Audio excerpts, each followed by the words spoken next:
Brett Okamoto alongside the great Teddy Atlas. UFC 309 is in the books, and it is my distinct pleasure to get to talk to this man all about it. Obviously you're very familiar with Jon Jones, very familiar with great fighters, great moments. The floor is open to you. I just kind of want to know your general thoughts on what you saw here take place tonight. Well, we know the guy's special, right? But what makes him special? My mentor, custom motto, used to tell me, Teddy, the special ones make it up as they go. Yeah. And I thought of Cus tonight. They create. When I heard Joe Rogan say, "I've never seen that before," I never. And then DC, and guys that really know this business said, "I've never seen a guy. Heavyweight's never been stopped with a back hit." And then John Anik said, "There's only been 4 in the whole history of UFC, but never with a heavyweight." And then right away I thought, makes it up as he goes. Yeah. He creates things. To me, I use as an example, as a metaphor for Jimi Hendrix, on the guitar. He created his own notes, his own strings. He played the damn thing upside down. Louis Armstrong, the horn, just a different sound. The great ones create it as they do it. And I think we saw that tonight. Jones didn't know he was going to do that, but it made sense at the moment, and he got the right situation, and it just happened because they create it as they do it. And there's one other thing that I think we overlook. Believe it or not, it's hard to overlook anything with a guy this talented and this special, but his jab. We don't talk about that enough. He don't throw it enough, but when he does throw it, it never misses. Yeah. Think about it right now. Have you ever seen him miss a jab? Yeah, and you're right. We don't talk about it because he's mixing in so many other things that it just gets lost in everything else he's throwing. But it does its job. It puts the guy where he wants to put him. It really does. And then you know what? I'm going to take it back that he don't use it enough. Maybe that's part of his genius. He uses it just enough where the other guy doesn't expect it. If he used it more, maybe the guy be more aware of it. Yeah. So maybe that's part of his genius, because the guy is a genius. He's a mad scientist. He goes in the laboratory and he just comes up with something else. Yeah. Something new. Yep. Something unexpected. And look, you can't get around the genetics. I mean, the man, Rogan, I think, was saying, when have you seen a guy kick? Or maybe it was Chael with me, saying, where have you seen a guy kick the way he kicks to the head for a heavyweight? Janae, he's got a brother that plays in the NFL. I mean, where do you can't replace that. Yep. But with it, with the way he puts it together, with the technique, with the know-how, with everything, and with this, where mentally, he's always a step ahead of you. And I even think, people say, sometimes he didn't look quite Jon Jones-like he sleptwalked. And I think that's fair. He sleptwalked to a fight. I think that's part of it. I think that mentally he has to come up with ways to invigorate himself, to challenge himself. Yeah. To know that if this is right, this will be right. Yeah. That he does have to, have the pistons firing. And I'm going to use a word. I used it earlier, 4-letter word. That a lot of people avoid: fear. That he has. That you have to have a little bit of that, even if you create it yourself. But you have to have a little. Without it, you got a problem. Because you're not as alert as you should be. Nature put it there to make sure you're prepared for the most severe circumstances you face in life. And when we don't have that little bit of urgency, fear, if we don't have it, sometimes we're not everything we need to be. Yeah. We're not firing on all pistons. He's special. He's like you said, he's a genius in there. He's a competitor. He's been taken to the brink of defeat before, but then he's rose to it. He's shown that he has heart. He's one of the smartest fighters I've ever seen. Now, the next fight, hopefully, if the UFC is able to get it together, Jon was kind of talking about negotiations there, is Tom Aspinall. You're familiar with Tom Aspinall. You were just talking to his father right before we started this video. Yeah. Tom is 7 years younger. He is bigger, and in addition to being bigger, he might actually be quicker. That is the one thing about Tom, is that he has shown such exceptional speed. But everything that we just spent 5 minutes talking about how great Jon Jones is and everything he brings to the table.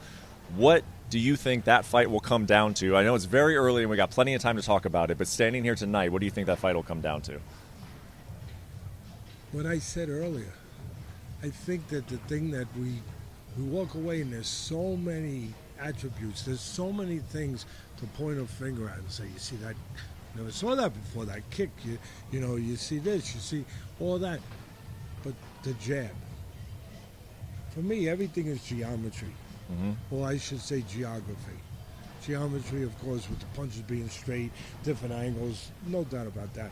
But really, geography, where a guy could be fast, but if you can control geography, if you can get the environment you want, the space you want, keep the guy where you want to keep him, then he could be the fastest guy in the world. Go be fast. Be fast over there where you're not using it on me, because I'm controlling where you can and can't go.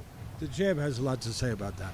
When you have a jab like he has, you can, and it can surprise even a guy like Aspinall, because you'll be thinking of the kicks, you'll be thinking about the right hand, because he landed a beautiful right hand off the jab. So you forget the jab. You just said, well, that right hand. Yeah. Don't get in with that right hand. Yeah. The jab set it off. Yeah. And even the kick.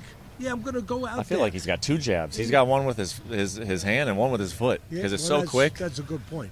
But I'm even going to say that the jab helps set up the kick, because it was putting Miocic where he wanted to put him. Just right where he wanted to put him. And just the little things he does right from the beginning. He shows you who's the boss. Yeah. No, he does. Just coming forward. Yeah, and you're not thinking about it because he ain't doing nothing. But he is doing something. He's being a boss. He's being a boss. He's putting that pressure on you. Yeah. I mean, the guy's always in control in the octagon, it seems like, and I can't wait for that fight. I think it would probably be the biggest fight in UFC heavyweight history. Obviously, you got Brock Lesnar in there, Frank Mir, the big names, but Jon Jones taking on a guy who has looked unbeatable on Tom Aspinall. I would love to see it in London, but we'll see. But there's a lot of time to talk about that. The last question I want to ask you about is about the co-main event. And I know people are going to get sometimes mad at me because I always got to bring his name into the equation, but it is Conor McGregor. You saw Michael Chandler, the way he called him out and said, hey, if you can get your house in order, I want you to come fight me. I think Michael, even in a defeat, made a pretty compelling case for Conor to come back. You know fighters. Do you think Conor McGregor will come back and fight Michael Chandler? I'll use one quote, all right? And I really like McGregor a lot. I mean, you can unlike him for a lot of reasons, and you can like him for. I choose to like him. Okay. All right. We have choices in life. Yeah. I choose to like him. Yep. But I like him because he's a pioneer. I like him because he did what Muhammad Ali did in a different way, where he opened up the floodgates to different purses for a lot of fighters that followed, that walked through that gate because of him. You know, that he really has been a trailblazer, and that shouldn't be forgotten. And I like him because he was as good a pure counterpuncher as you're ever going to see when he was at his best. Yeah. You know, when he was at that moment, that moment for however long it lasted. Wow. Yeah. Southpaw, good puncher, pure counterpuncher. Wow. Yeah. He was good. He was really, really good. But I'm going to leave you with this quote to your direct question, as far as, you know, does he come back? Does he fight? You know, does it happen? I'm going to quote one of the greatest fighters who I had so much admiration for. He's up in heaven now. I had so much admiration for him. The great Marvin Hagler. He said it directly to me once, Teddy, you know, it's hard to get up and do road work at 5 in the morning when you're sleeping in silk sheets. It does something to you. Yep. Those silk sheets, you know? They sure do. It just does something to you. It's hard to be what you used to be when you're sleeping in silk sheets. Yeah. I'll leave it at that.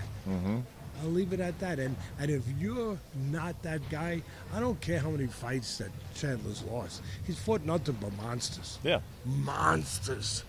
If you're not right mentally and, of course, physically with that guy, well, you got a problem. Sure.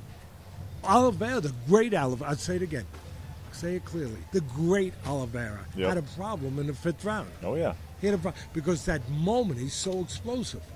That little moment. But he is a kamikaze. And even there, yes. Nobody's talking about it. That kamikaze attitude cost him possibly one of the greatest comebacks you ever is going to see. Because he had him hurt. He caught him with the right hand. Had him hurt. And then what's he do? He loads up with the big left hook. He slips. If he don't load up with that punch, if he stayed with the straight punches, then it's a whole different thing we're talking about. That's Michael Chandler. He only knows how to throw that punch one way in that moment, doesn't he? That's why he frustrates you, and at the same time, you got to love him. You got to love him. You get frustrated, and then you say, come here, let me kiss you, you big schmuck. It was a great way to end UFC 309, and it's always a great way to end the night talking to Teddy Atlas. Teddy, thank you so much. We'll see you again at the next big one. Hopefully it's Jones and Aspinall next summer in 2025.